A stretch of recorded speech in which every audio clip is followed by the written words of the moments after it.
شفق اس کی آواز سنتے ہی ریسیور کاشی کو پکڑا دیتی۔ راحیل کی بات کرنے کی تمام کوشش بیکار گئی تھی۔ اس دن سے یہ دن شفق نے ابھی زیادہ کشش محسوس ہونے لگی تھی۔ وہ دیگر لڑکیوں کی طرح پکا پھل نہیں تھی، تبھی تو وہ بے چین رہنے لگا تھا۔ اب اس پر یہ عقد کھلا کہ وہ انجانے میں ہی صحیح مگر قائل ہو چکا تھا۔ یہ لڑکی اسے بے انتہا اچھی لگی تھی، اسے اتنی اچھی لگی وہ صرف فقط کے حسین خواب دیکھنے لگا تھا۔ وہ اچھی طرح جان گیا تھا کہ فلرٹ کے ذریعے وہ اسے حاصل نہیں کر سکے۔ راحیل کے لیے دل کی لگی بن گئی تھی۔ اسے لاکھ کوشش کر کے دیکھ لیا تھا مگر وہ کسی طرح بھی اس کے ہاتھ نہ آئی تھی۔ اب اسے ایک ہی راستہ نظر آیا، تبھی اس نے والدین سے اس کا ذکر کیا۔ طاہر تو مان گئے، تزئین سے پیش کر رہی تھی۔ ہمیں پتہ ہی نہیں کہ ان کا سٹیٹس کیا ہے، معاشرے میں ان کی کیا حیثیت ہے۔ ماں کی حیثیت سے ان کے سوالات فطری تھے۔ ماما اچھے خاندان کی، اس کا باپ پہلے پروفیسر تھا، بعد میں فیکٹری لگا لی، اب ان کی کئی فیکٹریز ہیں۔ خوشحالی ہے، ٹھیک ہے، لیکن ہمارے مقابلے میں کچھ کم ہے۔ راحیل نے صاف کوئی کا مظاہرہ کیا۔ ٹھیک ہے، ہمیں لڑکی سے غرض ہے، شادی کے بعد ہمارے نام سے جانی جائے گی۔ راحیل کو اتنی مشکلوں سے لڑکی پسند آئی ہے، ہمیں یہ گولڈن چانس مس نہیں کرنا چاہیے۔ طاہر نے بالآخر تزئین کو بھی منا لیا۔ تزئین نے فراز کی ماما بیگم شہباز زینہ سے اس کے سلسلے میں بات کی تھی، انہیں شفق کے گھر لے جانے کو تیار تھی۔ پھر ایک دن وہ بغیر بتائے ان کے گھر موجود تھی۔ فاریہ پر شادی مرگ کی کسی کیفیت طاری ہو گئی تھی، وہ کھٹک سی گئی تھی۔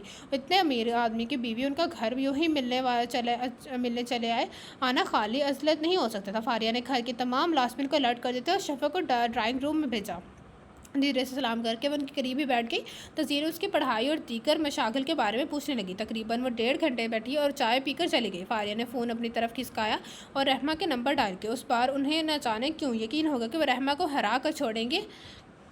مامی پھر کیسے لگی وہ آپ کو؟ وہ بہت اشتیاق سے پوچھ رہا تھا۔ اچھی ہے، مگر اس کی اور تمہاری عادات میں زمین آسمان کا فرق ہے۔ انہوں نے گہری نظر راحیل پر ڈالی۔ میرے لیے کوئی فرق نہیں پڑتا، سب ٹھیک ہی ہے۔ راحیل کا اطمینان انہیں چونکا گیا۔ وہ بہت قدامت پسند بھی ہے، انہوں نے جتایا۔ لیو اٹ ماما، بس میں وہ مجھے پسند ہے اور یہی بات ہے۔ اس نے لاڈ سے بازو ان کے گلے میں ڈال دیا۔ وہ دل میں کچھ سوچنے لگی تھی۔ اس میں کوئی شک نہیں تھا کہ پہلی ہی ملاقات میں شفق انہیں چونکا گئی تھی۔ گھر بھی ٹھیک تھا، فاریہ بھی اچھے طریقے سے ملی تھی، لیکن شفق میں ہائی کلاس لڑکیوں والی بات نہیں تھی۔ چلو کوئی بات نہیں، راحیل کے رنگ میں رنگ جائے گی، انہوں نے خود کو تسلی دی۔ ان کا ارادہ تھا کہ اگلی بار جا کر وہ رشتے کی بات کریں گی۔ پہلی بار ہی تھی بھی انہیں یہ بات کرنا مناسب معلوم نہیں ہوا تھا۔ پھر طاہر بھی ساتھ نہیں تھے۔ پتہ نہیں راحیل کی ماما کیوں آئی تھی۔ رات جب وہ سونے کی تیاری کر رہی تھی تو آشی نے اسے سوال کر دیا۔ مجھے نہیں معلوم، وہ بیڈ شیٹ کو کارنر ٹھیک کر رہی تھی، اس کی بات پر زیادہ دھیان نہیں دیا۔ مجھے تو دال میں کچھ کالا لگ رہا ہے، اس نے آنکھیں گھمائی۔ دال میں کالا لگے گا ہی تو لوگ خواہ مخواہ اس لفنگے کو اپنا ایڈریس اور فون نمبر دے آئی ہو، اور تمہارے چکر میں تو نہیں ہے؟ اس کی بات واقعی غور طلب تھی۔ آشی گھبرا سی گئی، پھر فوراً حکمت میں بھی ہو گئی۔ میں نے اسے پہلے بتا دیا تھا کہ میں شہد کے ساتھ منسوب ہوں، میرے ساتھ راحیل کا رویہ ایسا ہی ہے کہ بھی نہیں ہے کہ لگے وہ مجھے پسند کرنے لگے۔ البتہ تمہاری طرف کے حالات مشکوک لگتے ہیں۔ آشی نے خواہ مخواہ اپنے ہی کہکا لگایا تو شفق نے سخت ناگواری سے اسے دیکھا۔ فضول میں نے سلام دعا سے زیادہ بات ہی نہیں کی تھی۔ تنگ سبا اور رمیسا اور سارا ہی اس کے آگے بجھ رہی تھی۔ مجھے اس عورت نما آدمی سے کوئی دلچسپی نہیں ہے، وہ خاصی خفا لگ رہی تھی۔ توبہ ہے اب تم ایسے تو نہ کہو، اتنی زبردست پرسنالٹی ہے، جسامت ہے۔ تو راحیل پیشہ ور باکسیریا ایتھلیٹ لگتا ہے۔ آشی سے رہا نہیں گیا تھا، تبھی بول پڑی، وہ باکسر لگے یا ایتھلیٹ، مجھے اس سے کوئی غرض نہیں ہے۔ شفق نے منہ پر چادر تان کر بحث سمیٹے کا گویا اعلان کیا تھا۔ تو یہ تھا آج کے ناول کے فرسٹ پارٹ کا، ہم اس ناول کا لاسٹ پارٹ پڑھیں گے کل۔ جس نے ابھی تک میرا چینل لائک سبسکرائب نہیں کیا تو لائک سبسکرائب میرا channel, and don't forget to press the bell icon. آپ لوگوں سے ملاقات ہوگی اس ناول کے لاسٹ پارٹ کے ساتھ کل۔ اللہ حافظ۔